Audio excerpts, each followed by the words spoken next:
The certified letter arrived on a Tuesday. It sat on the polished granite of the kitchen island, an unnerving slash of official green against the calm, neutral tones of their home. Arthur Vance, an architect who lived his life by the precise logic of blueprints and building codes, stared at the return address, Willow Creek Estates Homeowners Association, CEO Apex Property Management. Beside it, the green return receipt card he'd been forced to sign for the mail carrier felt like an admission of guilt for a crime he hadn't yet understood. His wife, Eleanor, wheeled herself to his side, her chair gliding silently over the hardwood floor. She placed a gentle hand on his arm, her touch a familiar comfort that couldn't quite penetrate the cold dread coiling in his stomach. "Another one?" she asked, her voice quiet but steady. Arthur nodded, not trusting himself to speak. He picked up the letter. The paper was thick, expensive, designed to convey an authority that brooked no argument. This was not the friendly courtesy notice email he had received and replied to 4 weeks ago.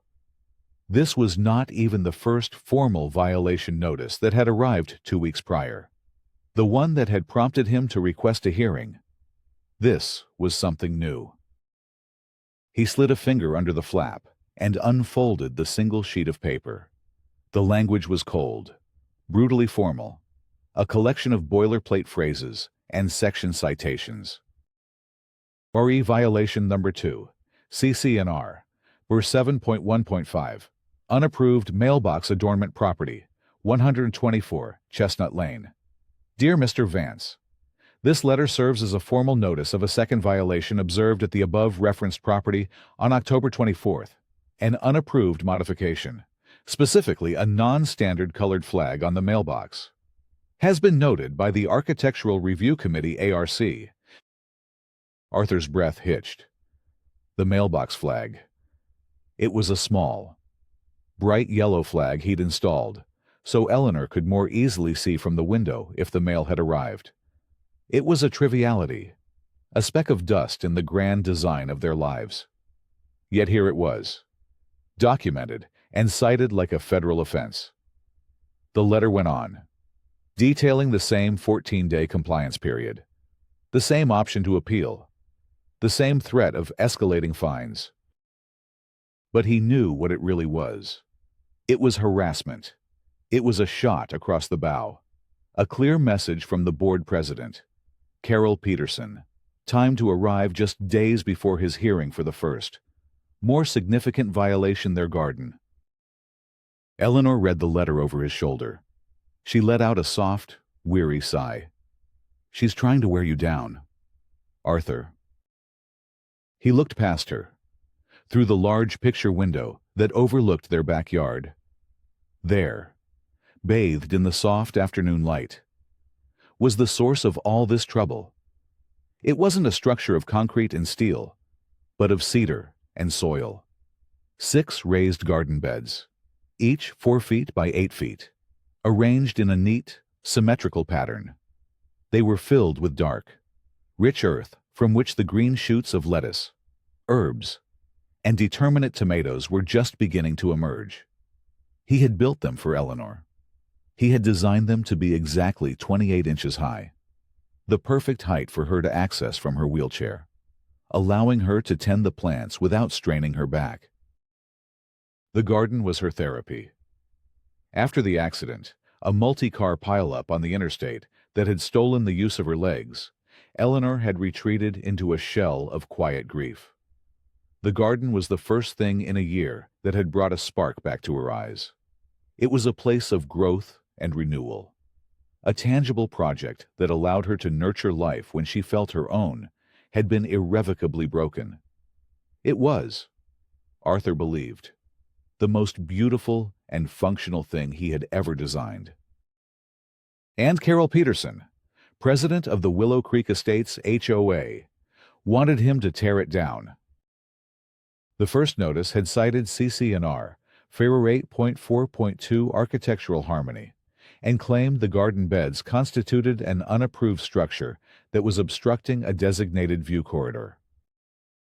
Arthur, a man who had spent his career navigating the labyrinthine complexities of zoning laws and municipal codes, had initially believed it was a simple misunderstanding. He had read the covenants, conditions, and restrictions, CC&Rs for Willow Creek Estates, from cover to cover before they even made an offer on the house. He respected rules. He believed they were the bedrock of a functional society, the structural supports that prevented communities from collapsing into chaos. He was, by nature, a rule follower. But the system he had always trusted was now being turned against him, wielded as a weapon. The second violation, for a piece of yellow plastic no larger than his hand, confirmed it. This wasn't about the rules. It wasn't about architectural harmony or view corridors. This was personal.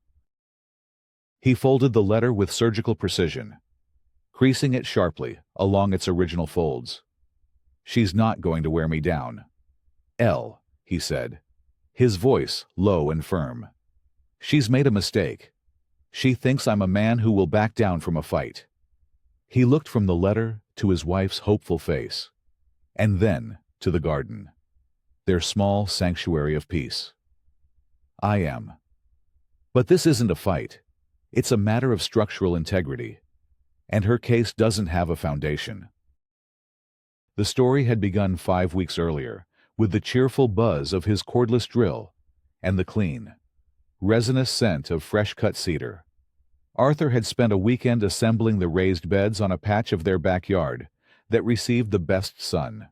It was his private lot, a clean rectangle of fescue grass defined by the survey pegs he'd located before the first shovel of dirt was turned.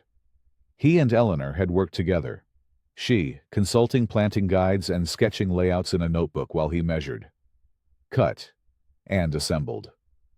Her laughter, as he accidentally spilled a bag of organic soil, had been the most beautiful sound he'd heard in months. It was a project born of love, a testament to their resilience.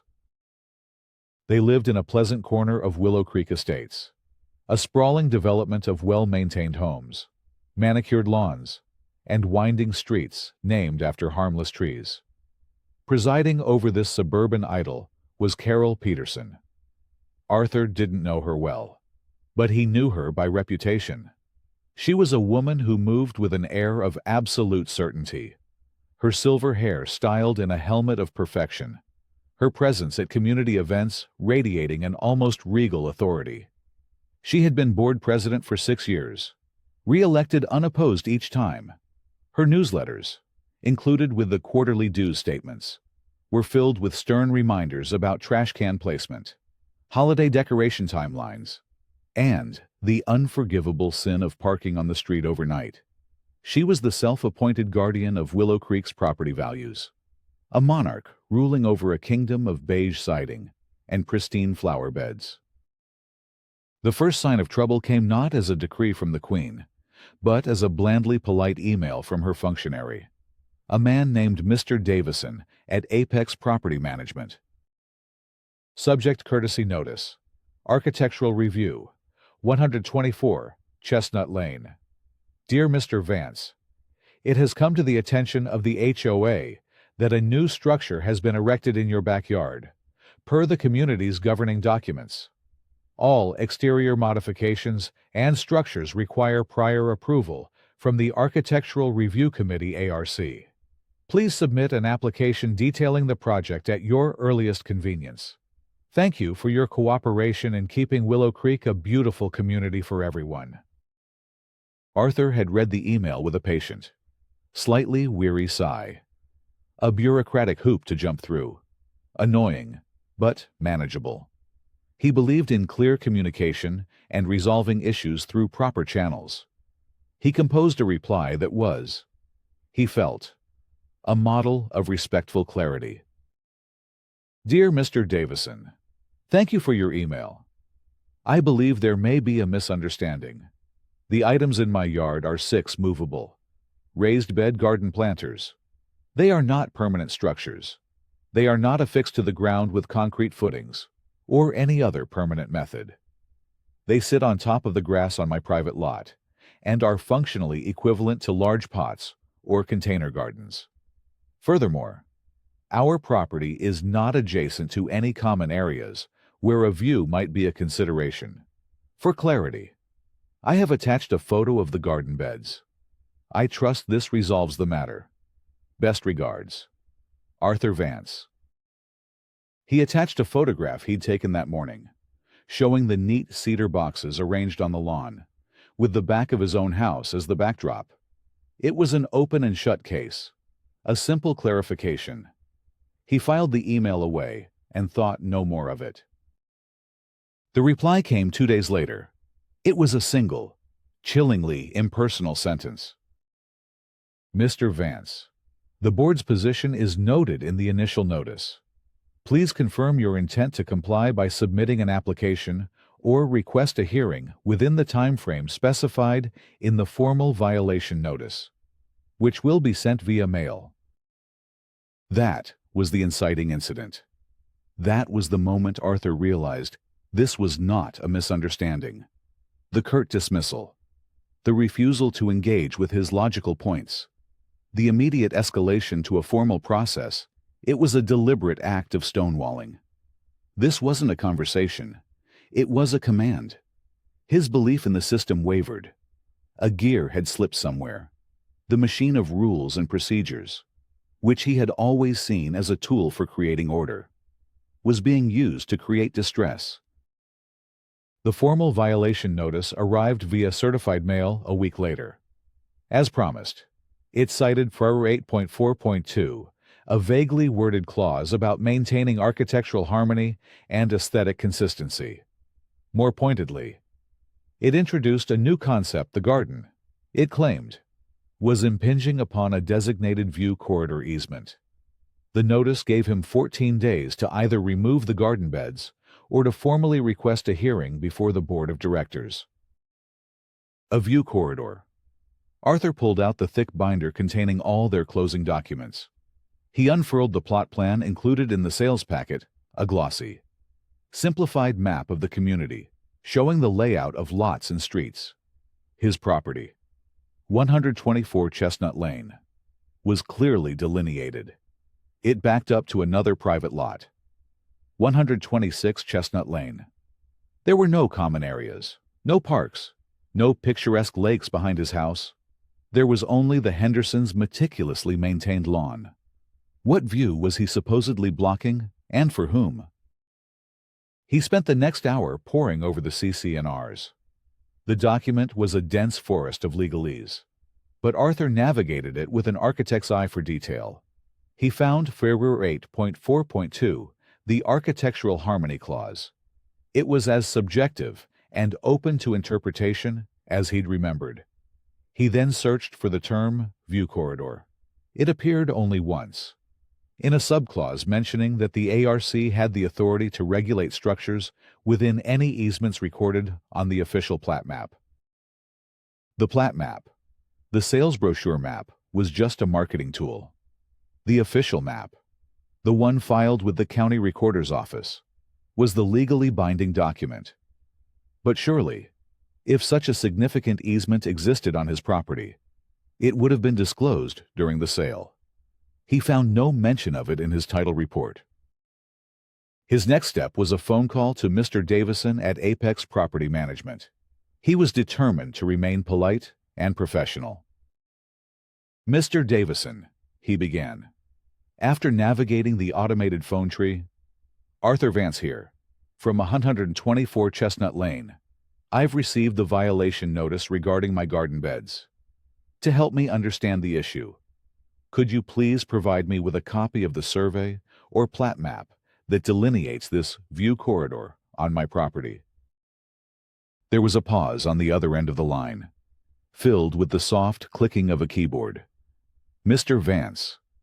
Davison's voice was smooth, practiced, a placid lake of unhelpfulness. The violation notice contains the relevant CC&R citation.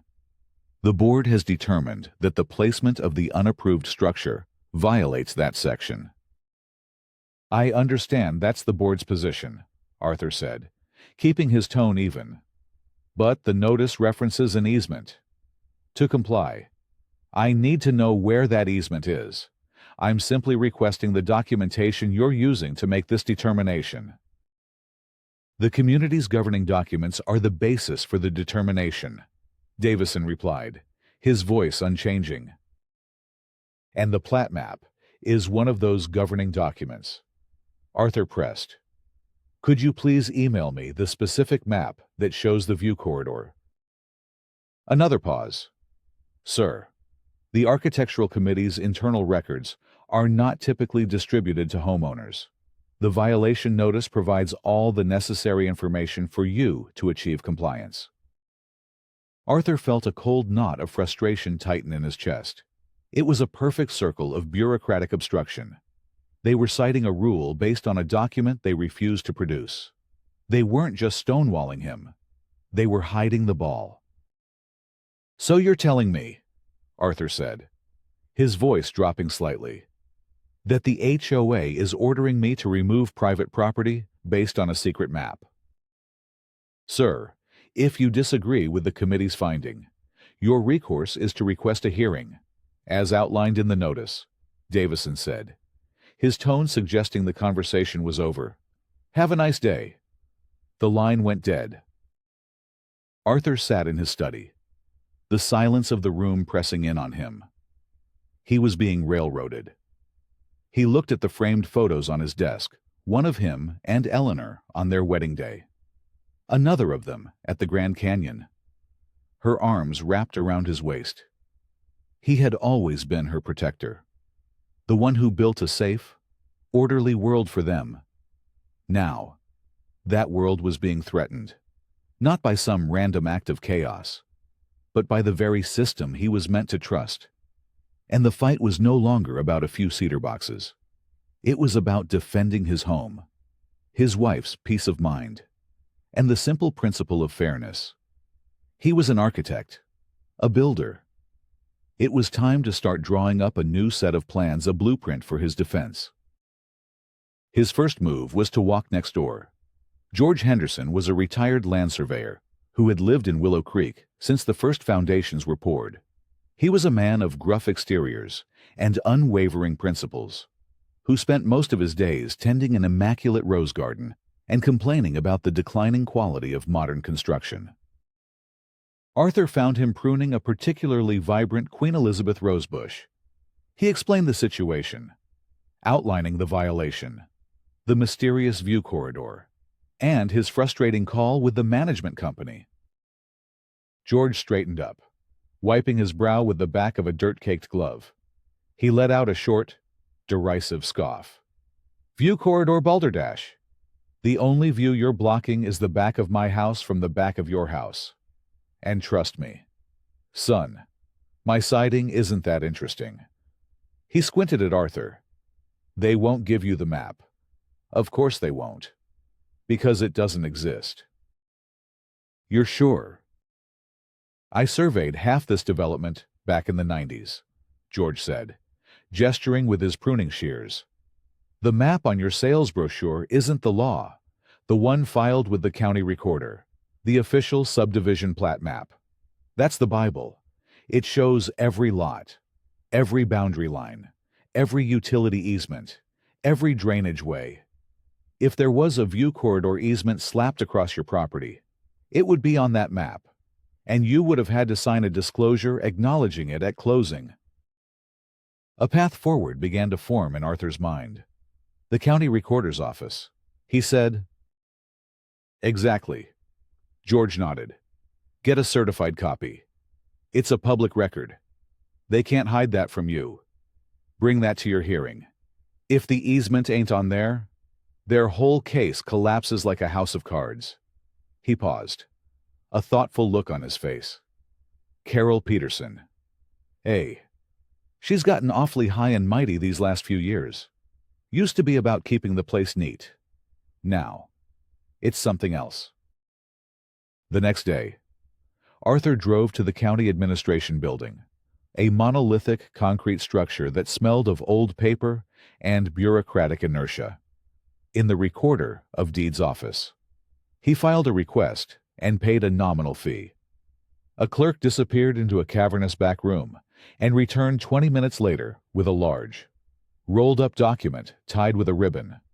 It was the official plat map for Willow Creek Estates. Section 4. Back in his car, he carefully unrolled it across the passenger seat. It was a dense web of lines, numbers, and symbols. He found his street, Chestnut Lane, and then his lot. Number 88. He traced its boundaries with his finger. The lines were clear, unequivocal. There was a 5-foot utility easement along the back property line, standard for electric and cable lines. There was no other notation, no dashed line indicating an easement for a view, no text block describing any restriction on his land. George was right. It didn't exist. The relief that washed over him was quickly replaced by a cold anger. This wasn't just a mistake. It was a fabrication. The board, under Carroll's direction, was knowingly enforcing a non-existent rule. But why? He needed more information. He needed to understand how the Architectural Review Committee operated, following the procedure outlined in the HOA bylaws. He submitted a formal records request to Apex Management, asking for the meeting minutes of the ARC and the Board of Directors for the past 2 years, specifically any minutes related to architectural approvals, denials, and variances. By law, they had to comply. A week later, a thick manila envelope arrived. Inside was a stack of paper nearly an inch thick. Arthur spread the pages out on his dining room table and began to read. It was a tedious chronicle of decisions about fence heights, shed colors, and deck extensions. But as he got closer to the present, he noticed something strange. Entire sections were redacted, thick black bars, courtesy of a Sharpie marker, obscured paragraphs, and sometimes entire pages. The redactions seemed to cluster around decisions involving variances, requests for exceptions to the rules. He held one page up to the light, trying to see through the ink. It was useless. He could make out the outcome. A variance for a deck extension at 112 Sycamore Drive was approved, but the entire discussion leading up to it was blacked out. They're not hiding what was decided, he thought. They're hiding why. He cross-referenced the address. 112 Sycamore Drive. The owner was listed as Sandra Miller. He vaguely recognized the name. She was one of Carol Peterson's close friends, part of the group that always sat together at the annual community picnic. He now had 2 pieces of evidence: a certified plat map proving the view corridor was a fiction, and suspiciously redacted minutes suggesting procedural irregularities and potential favoritism. It was a good start, but he felt a crucial piece was still missing: the motive, the engine driving this entire malicious charade. He was about to get it. 3 nights before the scheduled hearing, an unmarked envelope appeared on his doorstep. It was thin, tucked discreetly under the welcome mat. Inside was a single, folded sheet of paper with no note, just a printed-out email chain. The header indicated it was an addendum to the minutes from a board meeting 3 years ago. It had not been included in the documents he received from Apex. He scanned the text, his eyes widening with each line. It was a discussion among the previous board members, including Carol, regarding the sale of the house he and Eleanor now owned. A potential buyer, the son of a board member, had been outbid at the last minute. An email from Carol Peterson stood out, a single paragraph that made the blood drain from his face. From Carol Peterson, to Willow Creek Board of Directors. Subject RE, 124, Chestnut Lane offer. It's a shame my son, Robert, was outbid. I know he was very much hoping to raise his family here. I would have much preferred a family with established community ties and a pre-existing appreciation for our standards. We will have to hope the new owners are quick learners. Arthur sank into a chair. His mind flashed back to the bidding process. It had been intense. They had fallen in love with the house, its light, its flow, the mature oak tree in the backyard. They had stretched their budget, putting in a final, aggressive offer just hours before the deadline. They had won, and in doing so, they had unknowingly made a powerful enemy. It all clicked into place. The hostility, the stonewalling, the fabricated violation. It was never about the garden. It was a personal vendetta, 3 years in the making. Carol Peterson wasn't just a stickler for the rules. She was a woman nursing a grudge, using the full weight of the HOA as her personal instrument of revenge. He and Eleanor hadn't just bought a house. They had taken her house, the one she had mentally promised to her son. He looked at the unredacted meeting minutes he'd been sent, minutes that detailed the approval of Sandra Miller's oversized deck. The one built directly over the utility easement that his plat map showed was a clear violation. The justification for the variance, now unobscured, was that it did not negatively impact neighborhood aesthetics, the same aesthetics his therapeutic garden was supposedly destroying. The source of the leak was a mystery, but Arthur suspected it was a board member who was growing tired of Carol's autocracy. He felt a surge of gratitude for this unknown ally, this ghost in the machine. He now had everything he needed. He had the law, in the form of the plat map. He had the facts, in the form of the CC&R definitions. And he had the proof of a corrupt, biased process, in the form of the redacted and unredacted minutes. The arrival of the second violation notice for the mailbox flag, just 2 days after he received the anonymous envelope, only strengthened his resolve. It was a desperate, panicked move. Carol must have sensed he was digging, that he wasn't going to simply roll over. The petty violation was meant to intimidate him, to bury him in paperwork and stress before the main event. It was a classic bully tactic. But Arthur wasn't intimidated. He was focused. He spent the next 48 hours preparing for the hearing as if it were a final exam for the most important project of his life. He organized his documents into a slim, professional portfolio. He wrote out his talking points, editing and refining them until every word was precise. Every sentence, a load-bearing beam in the structure of his argument. He timed himself, knowing he would only have 5 minutes. Eleanor watched him, her expression a mixture of pride and concern. "You're not just fighting for a garden anymore, are you?" she said softly, one evening. He looked up from his notes. "No," he replied. "I'm fighting for the simple idea that rules should apply to everyone, or they shouldn't apply to anyone, and that a home should be a sanctuary, not a battleground." Before leaving for the hearing, he saw Carol Peterson through his study window. She was standing on her porch across the street, talking on her cell phone. Her usual ironclad composure was gone. Her shoulders were slumped, her voice strained.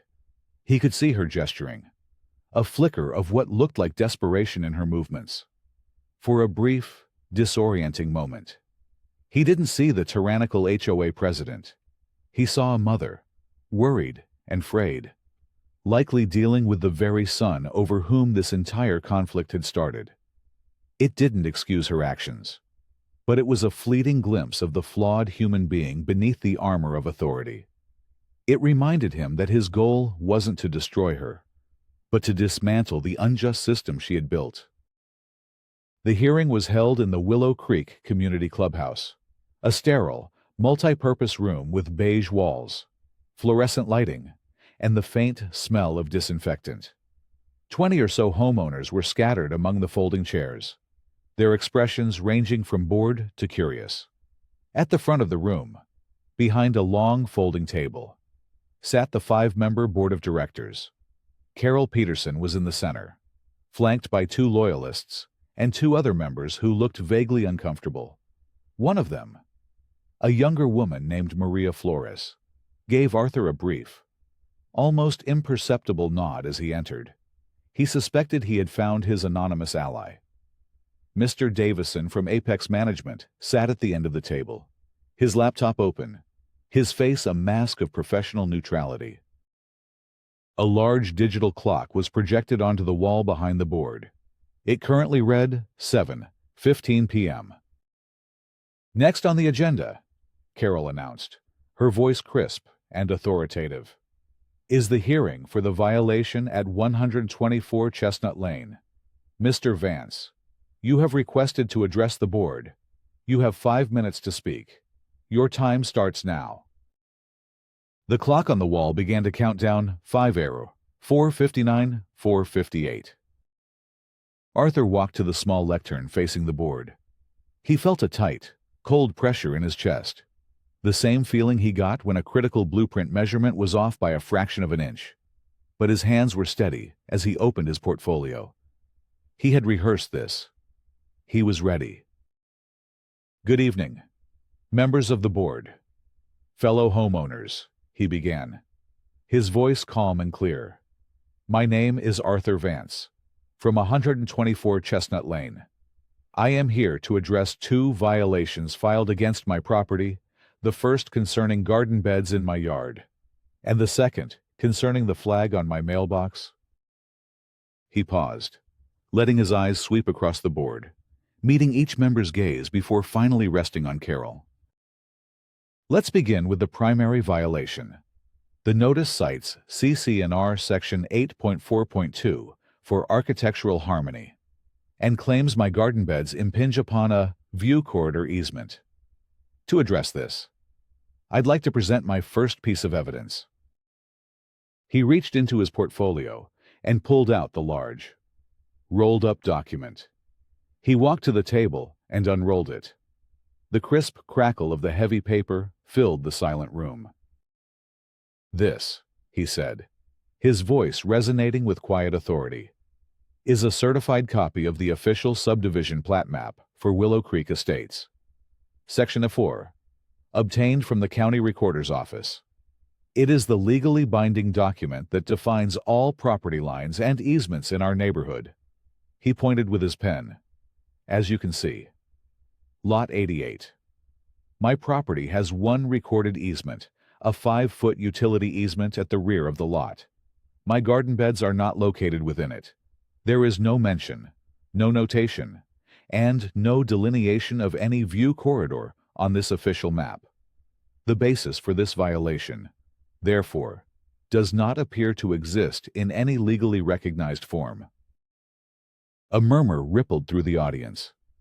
Carol's face remained impassive, but a muscle in her jaw twitched. Second, Arthur continued, returning to the lectern.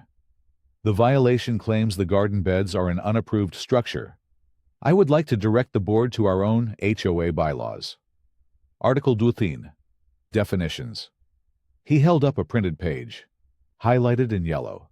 It defines a permanent structure as any improvement affixed to the land by means of concrete footings, posts, or other methods of permanent attachment. My garden beds are cedar frames that sit on top of the grass. They are no more a permanent structure than a piece of patio furniture. They do not meet the HOA's own definition for an item requiring ARC approval. The clock on the wall showed 2:30. He was on schedule.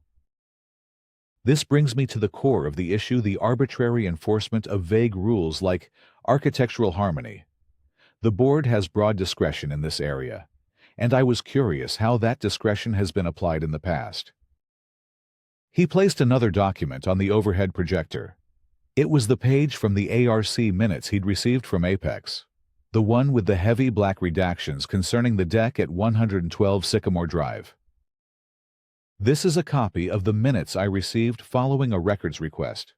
As you can see, the board's entire discussion regarding a variance granted to a homeowner for a deck extension is completely blacked out.